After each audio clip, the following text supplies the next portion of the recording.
The sound of a police cruiser cut through the morning quiet like a warning. Officer Brian Russo's tires screeched to a stop in front of Banks Auto Shop, sunlight glinting off the black and white paint of his patrol car. Inside the garage, Jake Carter paused, wrench in hand. As the officer's shadow stretched across the floor, he didn't need to look up to know who it was. Russo had made a habit of dropping by, always with the same look in his eyes, part suspicion, part challenge. But today, something in the air felt different. The officer's hand hovered closer to his weapon, his jaw tight, his voice sharper than before. Jake had spent years in places where a man's tone could tell you how the next few seconds would unfold. He recognized that sound instantly, the one that came just before things went bad. "Let me see some ID," Russo barked. The air compressor hissed to silence, and suddenly the entire shop went still. For weeks, Jake had been waiting for this moment. He'd watched the officer circle closer each time he came by, pushing boundaries, testing patience. But today, it was clear Russo wasn't here to ask questions. He was here to make a point. Jake Carter had been working at Banks Auto Shop for 3 years. After returning home from his final deployment overseas, he'd traded the chaos of military life for the rhythm of honest labor. Every morning at 7 sharp, he arrived on Riverside Drive, slipped into his blue coveralls, and lost himself in the simple act of fixing things, machines that could be repaired, problems that made sense. The shop was small, but full of character. 3 bays with hydraulic lifts, the sharp scent of motor oil hanging in the air, and a wall of tools arranged with near-military precision. Mrs. Eleanor Banks, who owned the place, was a woman in her 60s with silver hair, tough hands, and an even tougher spirit. Her husband had built the business from nothing before he passed, and she ran it with the same grit he had. She often said Jake was the best thing that ever happened to her shop. "That man's got magic hands," she'd tell her customers proudly. "Bring him an engine on its last breath, and he'll have it purring again by lunch." But behind Jake's quiet demeanor was something more: a discipline and control that didn't come from trade school. When he moved, it was deliberate, calculated, like a man trained to act without hesitation. He carried himself with the confidence of someone who'd been through storms worse than this world could throw at him. At first, his co-workers had been unsure of him. Rafael Morales, the senior mechanic, had seen plenty of new hires come and go. But Jake proved himself fast, never complained, never cut corners, and treated every car like it belonged to family. Rafael respected that. "Where'd you learn to work like that?" he'd asked one day. "Army taught me to fix things that couldn't be replaced," Jake replied simply. He didn't need to say more. Some stories speak for themselves. The customers loved him too. He had a way of explaining car problems that made people feel informed instead of embarrassed. He'd show them the parts, explain what went wrong, and always charge fair. No scams, no shortcuts. That kind of honesty was rare, and it made Jake stand out. Maybe a little too much. For 6 years, Officer Brian Russo had been patrolling the Riverside district. He knew every alley, every face, and every car that didn't belong. When Jake showed up at Banks Auto Shop, a tall, confident black man fixing high-end cars with surgical precision, it rubbed Russo the wrong way. Something about Jake's calm, capable presence got under his skin. "Guy's too smooth," Russo muttered to his partner one afternoon. "He's not some local grease monkey. Where'd he get training like that?" At first, the harassment was subtle. Russo would park across the street during lunch breaks, just watching. Sometimes he'd run Jake's license plate, looking for anything: a missed registration, a parking ticket, something to make it official. Then came the random visits to the shop, his boots echoing on the concrete floor as he demanded answers to questions no one else would dare ask. Mrs. Banks had tolerated it as long as she could. "Officer, unless you have evidence of a crime, I'd appreciate it if you stopped interfering with my business," she told him one afternoon. Russo's smirk had said it all. He wasn't leaving. Everyone at the shop saw what was happening. Rafael had said it plainly. "He's got it out for you, man." Jake only nodded. "Some people see what they expect to see," he said quietly. "Doesn't matter what's actually in front of them." It wasn't the first time he'd faced judgment for the color of his skin. In the military, being underestimated had sometimes worked to his advantage. But out here, in civilian life, It was just exhausting. He thought that by working hard, keeping his head down, and doing good work, he'd earn the kind of peace every veteran hopes for. He was wrong. Mrs. Banks started keeping notes, dates, times, what Russo said, how often he came around. She'd even talked to nearby shop owners and found that Jake wasn't the only one getting extra attention. It was a pattern, and she was determined to stop it before something went too far. But on that fourth visit, it was already too late. When Russo's cruiser rolled up that morning, Jake felt the shift before he even looked up. The officer's posture, the way his hand rested near his holster, it wasn't a visit anymore. It was a provocation. Russo walked through the garage like he owned the place, scanning the work orders, eyeing Jake's tools, making it clear who he thought had the power. "Let's see some ID," he said again, voice low but full of threat. Jake straightened slowly, setting down his tools. His movements were calm, deliberate, non-threatening but precise. He turned to face Russo, and for the first time, the officer saw something in his eyes that unsettled him. It wasn't fear. It was awareness. Calculating, composed, like a man who'd already played the scenario out in his mind and was ready for every possible outcome. "Is there a reason you need to see my ID, officer?" Jake asked evenly. It was a perfectly legal question, but Russo took it as defiance. "When I ask for ID, you hand it over," he snapped. "You don't question me." Mrs. Banks stepped out of her office. "Officer Russo, Jake is on the clock. He's working with my full authorization. What exactly is the problem here?" Russo didn't even glance at her. "Ma'am, I suggest you stay out of police business." Jake reached for his wallet slowly, every movement visible, practiced. He handed over his driver's license. Russo held it up like a piece of evidence, turning it in the light as though expecting to catch him in a lie. "Jake Carter," Russo read aloud. "Lives on Oak Street. Long drive from here. What brings you to this neighborhood every day?" "I work here," Jake replied simply. "And where'd you learn all these fancy repair skills?" The tone dripped with accusation. "Various places," Jake said, his patience thinning. "That's not much of an answer," Russo pressed. "You work on expensive cars, use top-of-the-line equipment. Seems like that kind of training comes from somewhere special." Mrs. Banks had heard enough. "Officer, his background is none of your business. Either charge him with something or stop wasting our time." Russo's jaw tightened. "Interfering with an investigation is a serious offense, ma'am."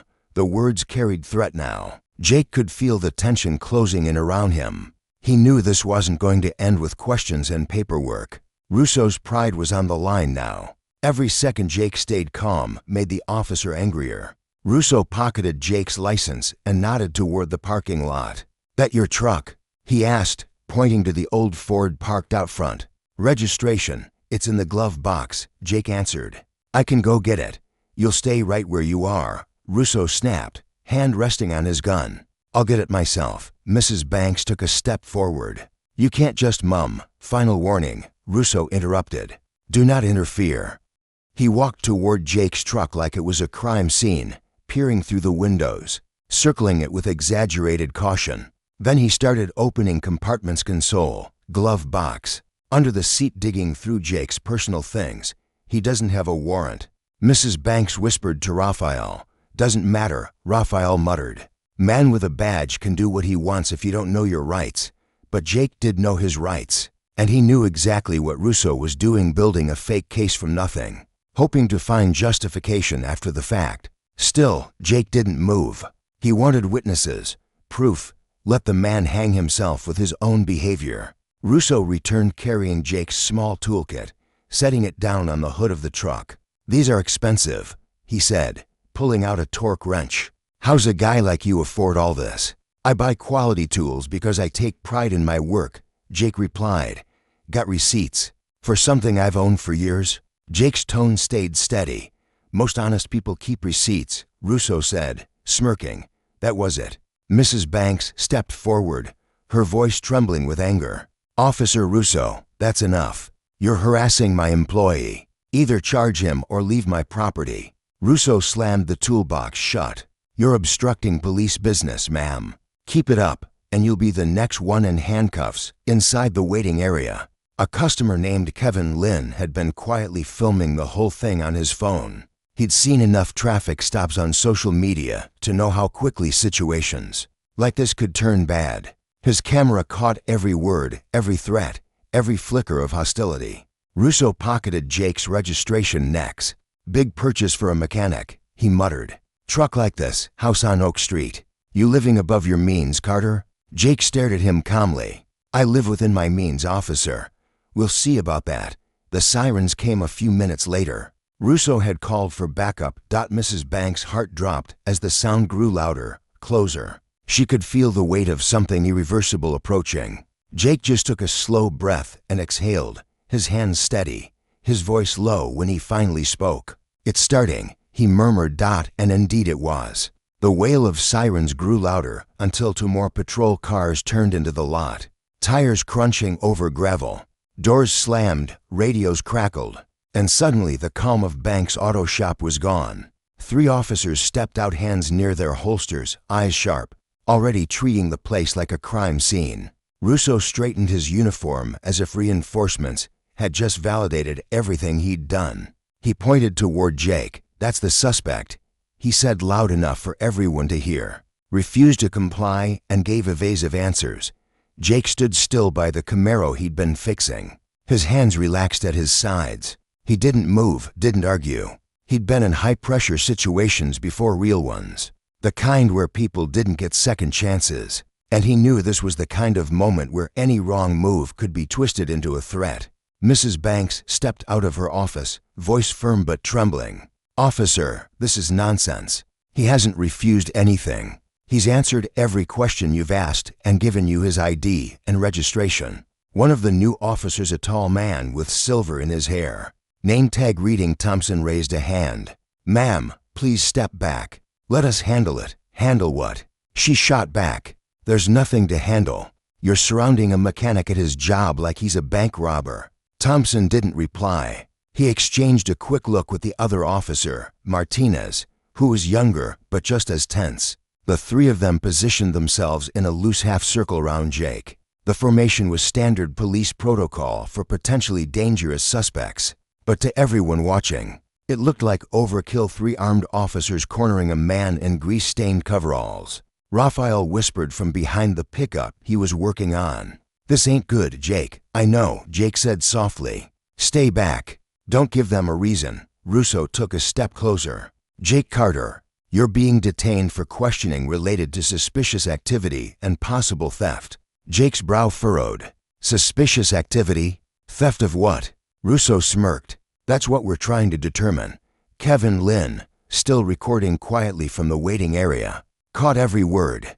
The video would later show Jake's calm tone, the officer's aggression, and the absurdity of the so-called investigation. Russo motioned for one of the backup officers to cover him. "Let's make this easy. Hands behind your back," Mrs. Banks gasped. "You're arresting him? For what?" "Ma'am," Russo snapped. "Step away or you'll be arrested too for interfering with a police investigation." The words froze her where she stood. Jake's voice broke the silence, quiet but steady. "Officer, before you put your hands on me, I want to understand what you're charging me with." Russo's face darkened. "Don't get smart with me. I'm not. I'm asking for clarity." "That's my right." Russo took another step forward. "Your right is to do what you're told." He reached out, grabbing Jake's wrist roughly. It was instinctures of combat conditioning that made Jake shift slightly to the side, creating space, breaking the hold before it tightened. The movement was smooth, automatic, barely noticeable. But Russo jumped back like Jake had swung at him. "He's resisting." Russo shouted, voice echoing off the concrete walls. Immediately, the other 2 officers moved in, hands flying to their weapons. "He's not resisting anything." Mrs. Banks cried. "You grabbed him first." But it was too late. Russo's adrenaline was pumping, and with backup behind him, he felt untouchable. On the ground, now. He barked, pulling his firearm free. The sight of the gun made the entire shop freeze. Kevin's phone camera trembled slightly as he whispered, "Oh my God," but kept filming. Jake raised his hands slowly, palms open. "I'm not resisting. I'm going to kneel down. I'm keeping my hands visible." His voice was calm, trained, almost soothing. Russo didn't wait. As Jake began to lower himself, The officer kicked his legs out from under him. The fall was hard and fast. Jake's body hit the concrete with a thud that echoed through the garage. "Stay down," Russo shouted, pressing a knee into Jake's back. "Officer, stop." Mrs. Banks screamed, tears stinging her eyes. "You're hurting him." Thompson stepped forward uneasily. "Russo, ease up, man." "He's cooperating," but Russo pressed harder. "He resisted arrest. You saw it." Jake's voice came muffled from the floor. "I'm not resisting. Quiet." Russo barked, twisting the cuffs tight until they bit into Jake's wrists. Kevin zoomed in. The video showed everything: the shove, the knee, the handcuffs cutting skin. Raphael took a step forward, fists clenched. "Let him up, man. You're gonna hurt him." Thompson moved quickly to block him. "Sir, stay back." Jake lay still, his face against the cold floor, breathing controlled and steady. He could feel his pulse pounding, not from fear, but focus. This wasn't the first time he'd been pinned down. He'd been trained to stay conscious, stay calm, and remember every detail. Russo leaned close to his ear, voice dripping with venom. "You think you're smarter than me, huh? Let's see how smart you sound in jail." Jake didn't reply. He knew silence could be louder than words. Mrs. Banks grabbed her phone and started recording too. Her voice shook as she said, "You are assaulting my employee. I have this on video." "Mum, calm down," Martinez said, trying to de-escalate. "Calm down? You have a man with his knee on another man's back." The sound of Jake's labored breathing filled the room. Russo ignored the growing crowd of onlookers outside the open bay doors. He yanked Jake to his feet by the handcuffs, the metal biting deeper into flesh. "You think you can talk back to me in my town?" Russo hissed, pushing Jake toward the squad car.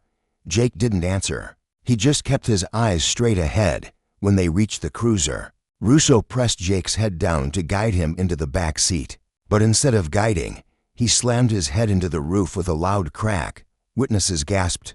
Kevin's camera caught the moment in perfect clarity. The sound of impact, the officer's smirk, Jake's body jolting from the blow. "Oops," Russo said coldly. "Should have ducked." Jake blinked away, stars, blood trickling from a small cut above his brow. His voice stayed even. "You didn't need to do that. Get in the car," Russo barked. Mrs. Banks screamed from the doorway. "That's assault. You'll pay for this." "Ma'am," Thompson tried again. "Please step back." But she didn't move.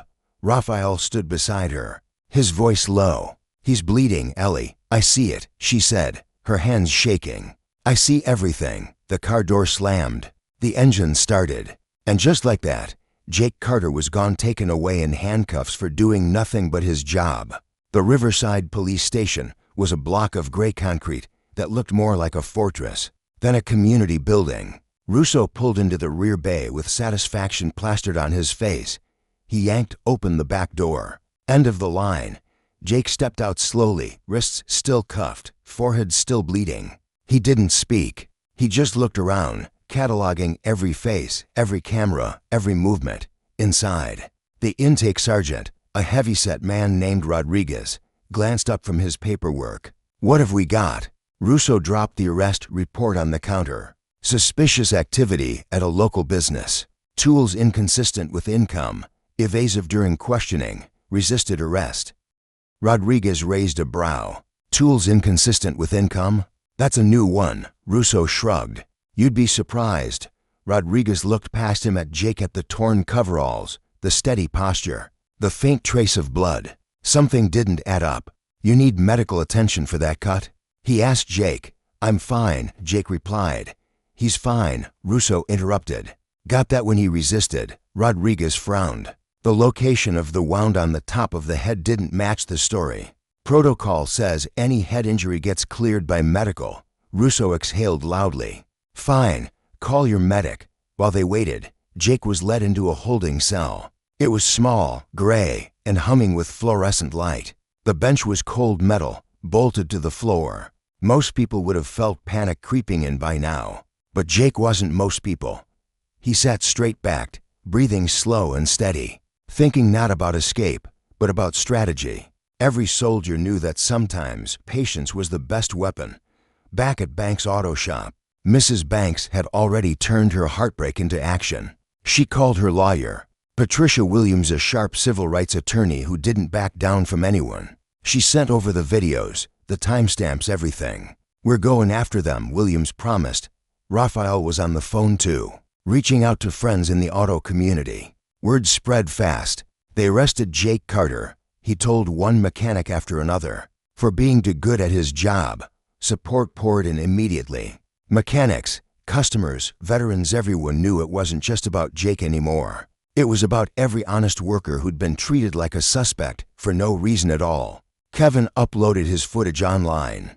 Within an hour, it was already spreading, people commenting in disbelief. Outrage flooding social media. "This man's calm under pressure," one comment read. "You can tell he's been trained," another said. "That officer's out of control." By the time the sun went down, Jake Carter's name was known far beyond Riverside. Back in the station, after medical cleared him, Jake was finally allowed a phone call. Most people would call a family member or lawyer. Jake didn't. He dialed a number from memory, a number only a few people in the country even knew existed. The line clicked. "Colonel Owen's office," a woman's voice answered. "This is Jake Carter," he said quietly. "Tell the colonel I need to speak with him. It's urgent." There was a short pause, then the voice returned. "Hold, please." 30 seconds later, a deeper voice came through the line. "Jake, what's your situation?" "I'm in custody, Riverside Police Department. Arrested without probable cause. Minor injuries. Charges appear fabricated." The colonel's voice hardened instantly. "Are you secure?" "For now." "Understood. Sit tight. We'll take it from here." The call ended. Jake set the phone back down, calm as ever. He'd just notified the U.S. military, and that meant the storm was only beginning. The morning after Jake's arrest, the town of Riverside woke up to a storm. Not the kind that darkened skies, the kind that spread through screens, fast and unstoppable. Overnight, Kevin Lynn's video had exploded across social media. Millions had seen it. The footage was clear. A calm black mechanic, hands visible, being shoved, pinned, and slammed by an officer who looked more like a bully than a lawman. It was enough to light up every news channel and comment thread in America. By sunrise, reporters were outside Banks' auto shop, microphones ready. Mrs. Banks stood by the entrance, her voice trembling but firm as she spoke to the first camera that asked. "Jake Carter is one of the finest men I've ever known," she said. "He served his country. He served this community. And he was treated like a criminal for doing his job." Inside, Raphael watched the coverage from the break room TV. His hands were shaking, not from fear, but from anger. "They better fix this," he muttered. "They better make it right." By mid-morning, the mayor's office had issued a short statement. "The city of Riverside is aware of the incident involving Officer Brian Russo. An internal review is underway."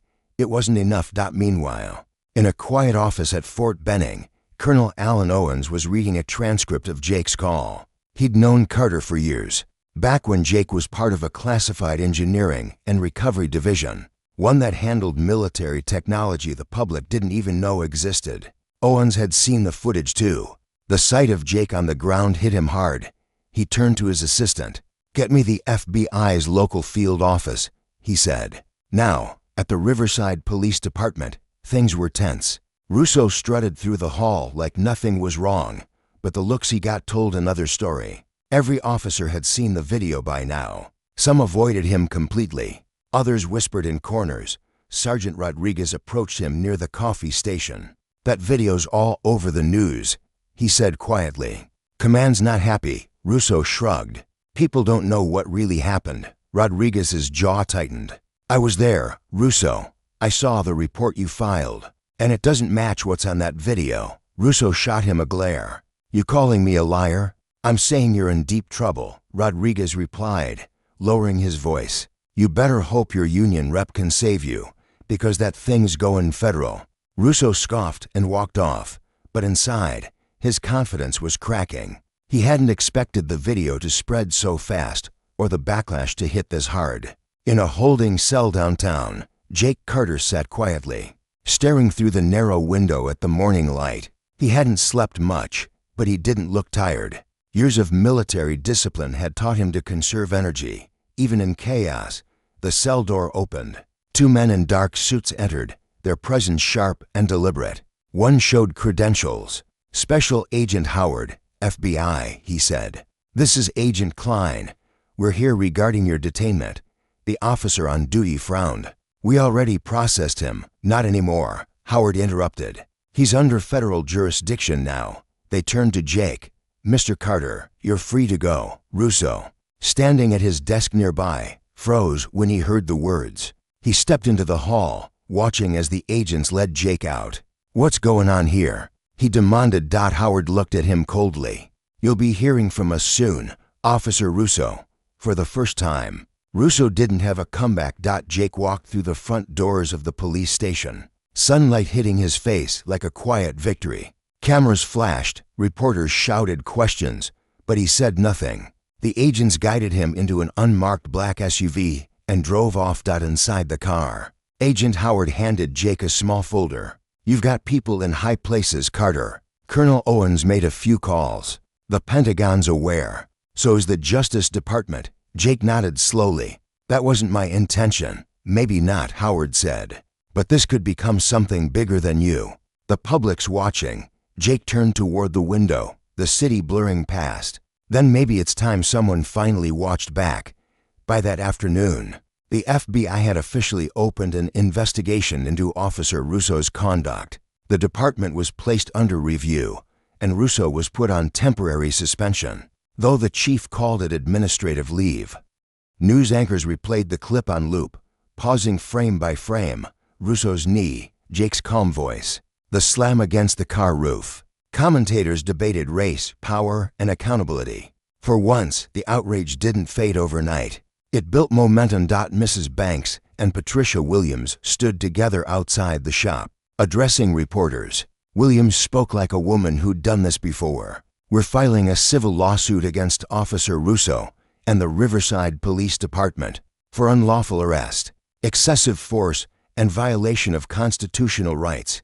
One reporter asked, "Do you think this case will go anywhere?" Williams looked directly into the camera. "It's already gone somewhere. The world is watching." That evening, Jake was home, sitting on his porch. He'd declined every interview request. The neighborhood was unusually quiet, except for the occasional car slowing down just to look. Raphael stopped by, carrying De Beers. "You good, man?" Jake managed a tired smile. "I'm upright. That's something." They sat in silence for a while, watching the sky shift to gold and then deep orange. Finally, Raphael said what had been on his mind all day. "You didn't deserve any of that." "None of it." Jake nodded. "I know. But this isn't about me anymore." "Yeah, but you're the face of it now. People online calling you Sergeant Calm. They're saying you handled that like a pro." Jake chuckled softly. "Guess all those years in uniform weren't wasted."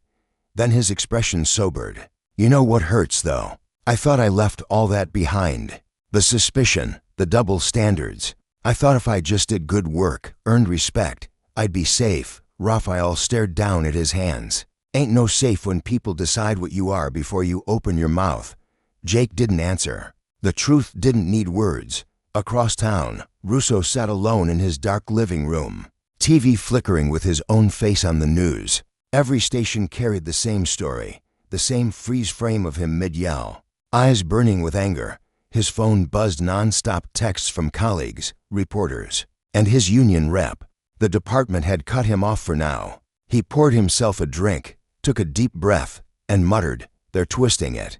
They don't know what it's like out there." But even as he said it, a part of him knew the truth. He'd gone too far. He opened his laptop and found hundreds of messages flooding his inbox, most hateful, some threatening. His name was trending for all the wrong reasons. For the first time in years, Russo felt something unfamiliar, fear. 3 days later, Jake received a call from Colonel Owens. "You holding up?" "I've been better," Jake said. Owens' voice was calm. "You did the right thing. The restraint you showed, that's what makes a soldier different from a coward." "Still feels like a mess," Jake replied. "Sometimes change looks like a mess before it looks like progress," Owens said. "Listen, the FBI's building a case. They'll want your statement soon. You'll have legal representation. Don't worry about the noise. Just tell the truth." Jake exhaled slowly. "That I can do." "Good." "And Jake, Yeah, you're not alone in this. Remember that. When the interview day came, Jake sat across from the federal investigators, hands folded on the table. They played the video on a screen, pausing at key moments. Did you at any point resist arrest? One agent asked. Jake looked directly at him. No, my training teaches compliance under threat. Every movement I made was defensive, not aggressive. Did the officer give a reason for your detainment? He mentioned suspicious activity, but never explained what that meant. He searched my vehicle without consent or warrant. The agents took notes. Were you aware that your arrest was recorded by bystanders? Jake nodded. Yes, I saw the phone cameras. That's why I stayed calm.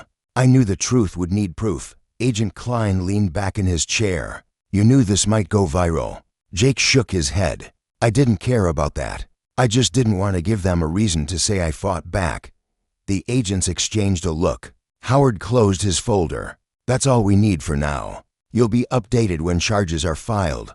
Against Russo? Jake asked. Howard nodded once. Against him, and possibly others. By the end of that week, Russo's world was crumbling. He was suspended without pay. Civil rights attorneys were circling. And then came the worst blow. The district attorney announced formal charges of assault, under color of authority and falsifying a police report. Mrs. Banks, Raphael, and half the town watched the press conference live. When the DA said, "No one is above the law," the shop erupted in cheers and tears. Jake didn't celebrate. He just sat on his porch again that night, quiet, reflective. The cicadas buzzed softly, and for the first time in days, the air felt calm. He looked up at the sky and whispered to himself, "Peace doesn't come easy. You have to earn it twice." In the distance, his phone buzzed with another message. Thousands of strangers thanking him for his patience, his strength, his dignity. But Jake Carter didn't see himself as a hero. He was just a man who'd had enough. And somewhere, deep down, he knew this story wasn't finished yet. The courthouse steps were crowded that morning. Reporters, photographers, and townspeople pressed shoulder to shoulder as Jake Carter walked up the stone stairs. Beside his attorney, Patricia Williams, the air buzzed with questions and camera shutters. Jake kept his head high, hands steady, wearing the same calm expression that had made him a symbol of restraint across the nation. Mrs. Banks and Raphael stood near the entrance, waving supportively. "You got this, Jake," Mrs. Banks called out. He gave a small nod in return. Inside the courtroom, every seat was filled. On one side sat Jake and his team. On the other, Officer Brian Russo, his jaw clenched. Uniform traded for a gray suit that suddenly seemed too big for him. The trial had drawn national attention, and every detail was being streamed live on television. The judge entered, firm voice, sharp eyes. "Court is now in session." The prosecutor, a woman named Dana Hurst, opened first. "Your Honor, this case is about power abused and trust betrayed. Officer Brian Russo violated his oath by unlawfully detaining, assaulting, and humiliating a man who had done nothing wrong. Mr. Carter is not only a decorated veteran, but a citizen who believed that decency could protect him. Instead, he was treated like a criminal because of prejudice and pride." Russo's defense attorney stood. "My client acted within his duties, responding to suspicious behavior reported in the area. Any force used was in response to perceived resistance." The judge raised an eyebrow. "Perceived resistance?" "Yes, Your Honor." Officer Russo felt threatened. The prosecutor responded sharply. "Let's look at what he found so threatening." The screen lit up with Kevin Lynn's video. The courtroom went silent except for the hum of the speaker system. They watched every second. Jake's calm voice, Russo's rising aggression, the shove, the slam, the blood. When it ended, even the bailiff looked shaken. "Perceived resistance." Hurst repeated quietly. "What I see is restraint, from a man who knew he was in danger but chose peace." Russo shifted in his seat. His attorney whispered something, but his face had gone pale. Then came Mrs. Banks, called to the stand. She took a deep breath and spoke clearly. "I've known Jake Carter for years. He's never raised his voice in anger, never disrespected anyone. That officer came into my shop looking for trouble. He wasn't there to keep peace. He was there to prove power." Hurst nodded gently. "And did you record the incident?" "Yes, I did." "Why?" Because I was afraid of what might happen if I didn't. Her words hit the room like a bell, sharp, honest, undeniable. Next came Raphael, then Kevin Lynn. Each told the same story, Jake's calm, the officer's escalation, the fear they all felt when it was Jake's turn. He stood, straight-backed, hands folded. The room quieted again. "Mr. Carter," Hearst began, "can you tell the court what went through your mind that day?" Jake thought for a long moment before answering. "I've seen conflict in places most people couldn't imagine. I've watched men lose themselves to anger and fear. When Officer Russo came at me, I recognized that same fear, the kind that makes people dangerous. I stayed calm because I knew if I didn't, someone could get hurt. Maybe me, maybe him, maybe both." The judge studied him carefully. "You're saying you feared for your life?" Jake nodded. "Yes, Your Honor, but I also feared what would happen afterward. How people like me are remembered when they can't tell their side of the story." Silence filled the room again. Russo's lawyer tried to recover. "Mr. Carter, did you ever provoke the officer?" "No." "Did you ever raise your voice?" "No." The attorney hesitated. "Then why do you think he reacted that way?" Jake met his eyes calmly. "Because he saw what he wanted to see, not what was there." The attorney had no further questions. When Russo took the stand, the energy shifted. He spoke with forced confidence. "I believed Mr. Carter was hiding something. He acted evasive. When I tried to detain him, he pulled away." The prosecutor stepped up. "So you're saying his calm demeanor made you suspicious?" Russo's jaw tightened. His behavior didn't match his background. Something felt off. Hearst's tone sharpened. "You ran his record, correct?" "Yes." "And what did you find?" Russo hesitated. Nothing at all. No warrants, no violations, no criminal record." He exhaled. "No. Then what exactly did you find off, officer?" Russo's eyes darted toward the camera crews. "I can't explain it. Instinct, maybe, instinct," Hearst repeated, pacing slowly. "The same instinct that made you knee him, slam his head into a car, and falsify your report." Russo's silence said more than any answer could. The prosecutor's voice softened but didn't lose its edge. "Officer Russo, did you know that Mr. Carter was a veteran?" Russo blinked. "No." "Did you know he served in classified engineering recovery for the U.S. Army?" Russo's eyes flickered with surprise. "No, I didn't." "Then maybe you should have asked before deciding he was guilty of something he didn't do." The courtroom murmured quietly as the judge called for order. Outside, the story had already spread even further. Veterans groups across the country began showing up at the courthouse in support of Jake. They came in uniform, holding signs that read "Respect those who serve" and "Justice for Carter." Cable news ran 24-hour coverage. Social media filled with new hashtags, calling Jake a symbol of dignity and restraint. One night, a local news anchor said, "Jake Carter didn't raise his voice, didn't fight back, and still he was treated as a threat." But his silence spoke louder than any protest. When closing arguments began, the tension in the courtroom was electric. Prosecutor Hearst stood one last time. "Your Honor, this isn't just about an officer and a mechanic. It's about trust, the kind of trust that holds communities together." Brian Russo broke that trust, and he did it in broad daylight. The world saw it. The question now is, will we pretend it didn't happen? Russo's attorney tried to counter, painting him as a man under pressure, a victim of a media witch hunt, but it fell flat. No one in that room could unsee the video. The judge took a long pause before speaking. "This court has reviewed the evidence, the testimonies, and the footage that sparked a national conversation. I find Officer Brian Russo guilty on all counts: assault under color of authority, falsifying a report, and violation of civil rights." Gasps filled the room.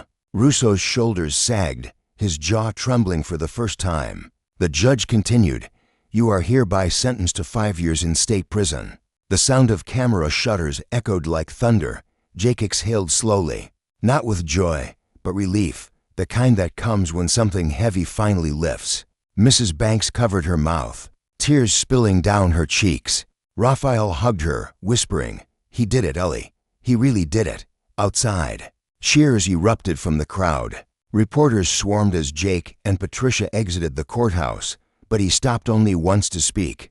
His voice was soft, steady. "I didn't want revenge," he said. "I wanted respect. And maybe today we took one small step toward that." That evening, as the sun dipped low, Jake returned to Banks' auto shop. The lights were off, but the sign above the door still glowed faintly, Banks Auto. Since 1907 for Mrs. Banks had left a note on his workbench, "Welcome home. Jake, the lift's still yours."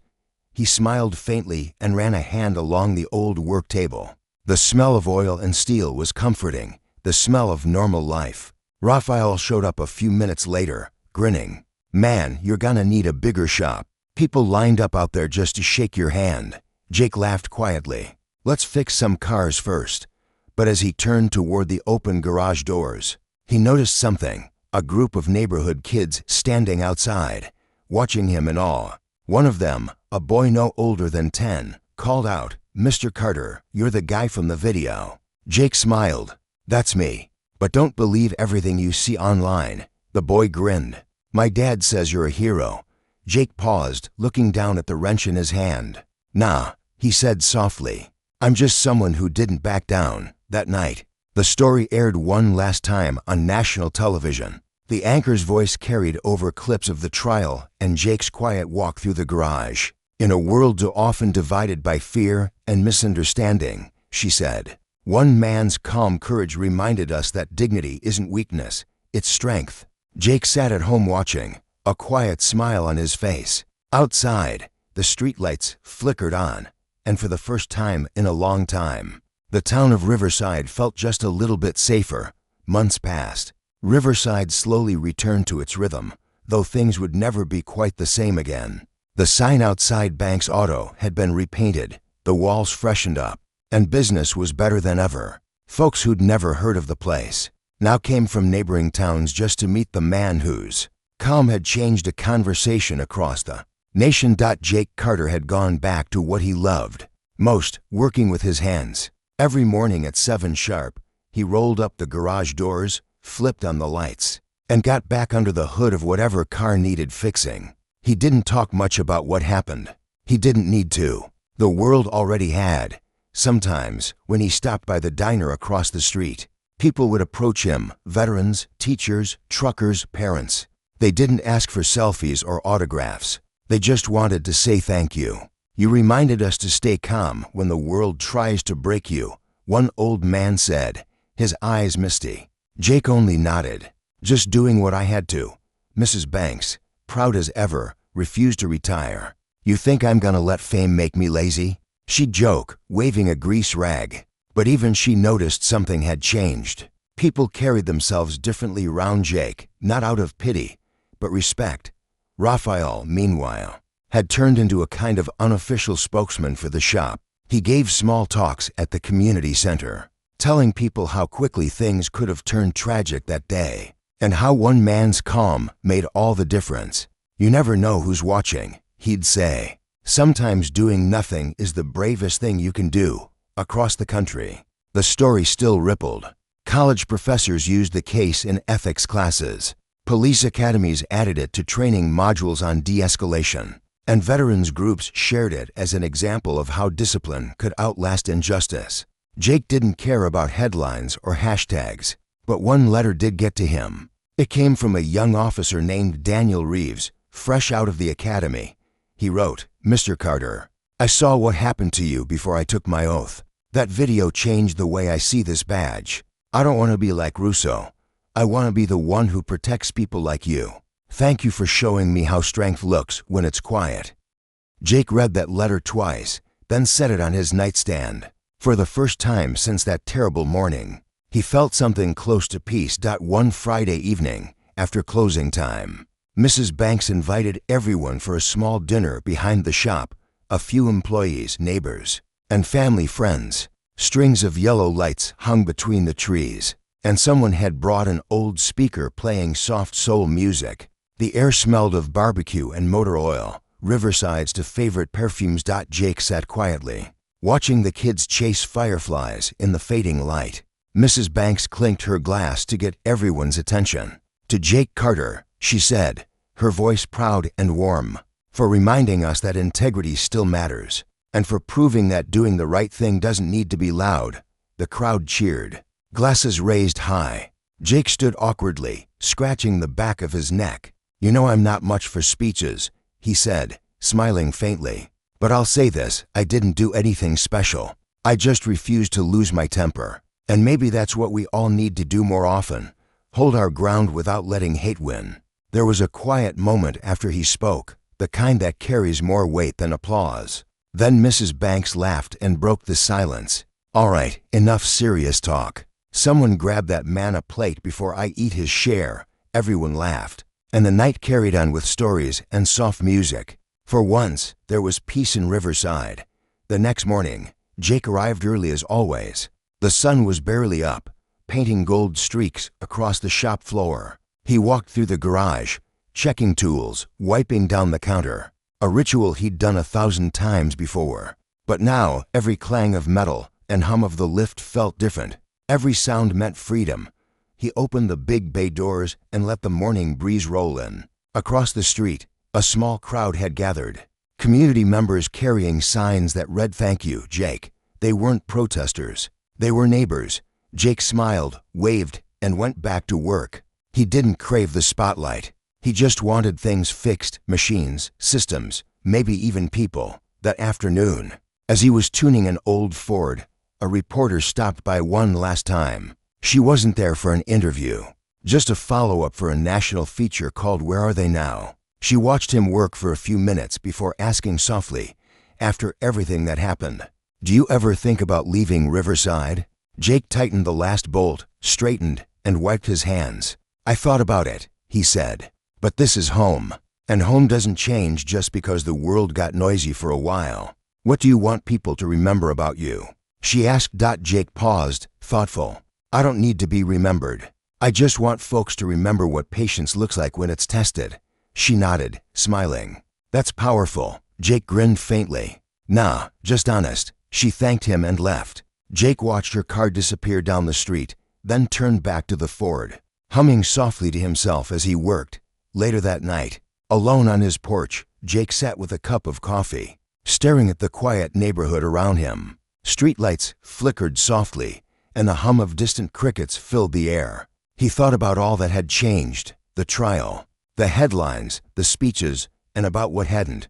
The world still had fear and injustice, still had people like Russo, but it also had kindness, courage, and truth. And sometimes, all it took was one person staying calm long enough for others to see it. He looked up at the stars and whispered, "Maybe that's enough."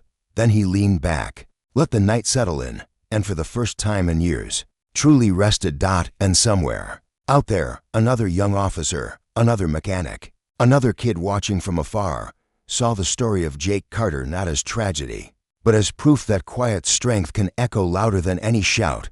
Because sometimes, justice doesn't arrive with noise or anger. Sometimes, it shows up with calm hands, steady eyes, and the simple act of standing firm when the world tries to push you down. If you were moved by Jake Carter's story, a story about patience, dignity, and the quiet fight for respect, make sure to subscribe and turn on the bell icon so you never miss a story that reminds us what strength truly looks like. And tell us in the comments what justice means to you.